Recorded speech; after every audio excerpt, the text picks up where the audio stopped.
سبيل الدموع سبيل مريح. اے آدم، کیا میں تمہیں ہمیشہ کی زندگی اور نہ ختم ہونے والی بادشاہت کا درخت دکھاؤں؟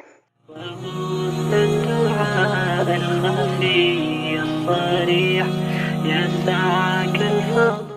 7ویں صدی عیسوی میں پیغمبر محمد صلی اللہ علیہ وآلہ وسلم مکہ میں پیدا ہوئے جہاں کعبہ واقع ہے۔ افسوس کی بات یہ ہے کہ ان کے والد عبداللہ اس وقت انتقال کر گئے جب محمد صلی اللہ علیہ وآلہ وسلم ابھی رحم میں ہی تھے۔ ان کے دادا عبدالمطلب مکہ کے معزز رہنما تھے اور کعبہ کی چابیاں بھی ان کے پاس ہوتی تھیں۔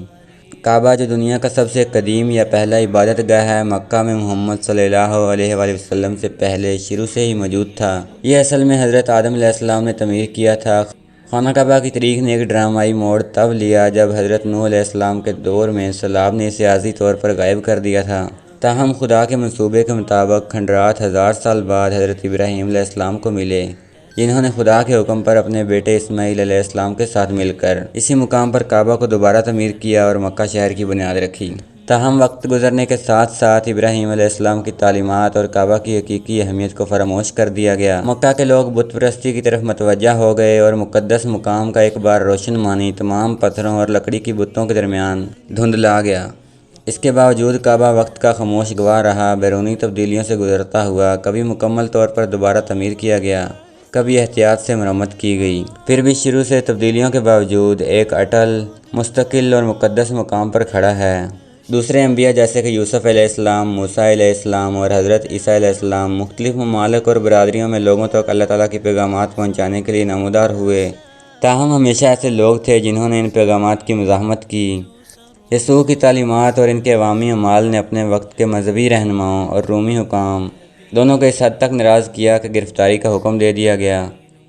اسے ڈھونڈ کر گرفتار کرو۔ جی ہاں، گویا یہ کافی نہیں تھا۔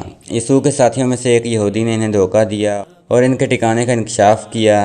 میں جانتا ہوں کہ عیسیٰ کہاں ہے، میرے پیچھے چلو۔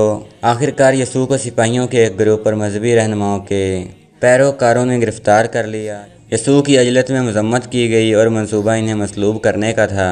اسے سولی پر چڑھا دو، جیسا کہ اس وقت مصلوب کرنا پھانسی کی ایک عام شکل تھی۔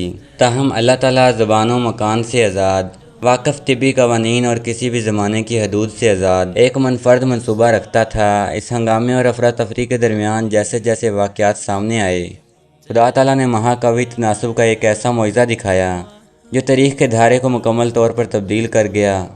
یسوع کا ظہور کسی اور شخص کو دے دیا گیا اور حقیقی یسوع کو اللہ تعالیٰ نے آسمان پر اٹھا لیا، یا آج کی اصطلاح میں اگر کہیں تو جگہ اور وقت سے ماورا، ہمارے طول العرض اور تمام معلوم طبی قوانین سے آزاد۔ یہ قابل فہم ہے کہ جس شخص کو یسوع کے بجائے صلیب پر چڑھایا گیا تھا، وہ دراصل وہ یہودی تھا جس نے یسوع کو دھوکہ دیا تھا۔ یہ الہی معجزہ غلط شناخت اور اس کی دھوکہ دہی کا بدلہ لینے کا مقدمہ بنا۔ وسیع پیمانے پر عقیدے کے برعکس یسوع کو مصلوب نہیں کیا گیا تھا، اس کی بجائے ایک غدار کو سولی پر چڑھایا گیا تھا۔ یسوع کے لیے ایک منفرد تقدیر کی پیشین گوئی کی گئی تھی۔ وہ اس وقت تک موجود تھا کہ جب تک ان کی اس دنیا میں واپسی کسی اور زمانے کی نامعلوم جگہ پر نہ ہو۔ اس شاندار کہانی نے ان کی واپسی کی آرزو کی بنیاد ڈالی جو آج تک جاری ہے۔ یروشلم میں ان غیر معمولی اور دل فریب واقعات کے 600 سال بعد محمد صلی اللہ علیہ وآلہ وسلم عالمی تاریخ اور مکہ کے مرحلے میں داخل ہوئے۔ الصريح يسعك الفضاء الرحيب الفسيح سبيل الدموع سبيل مريح.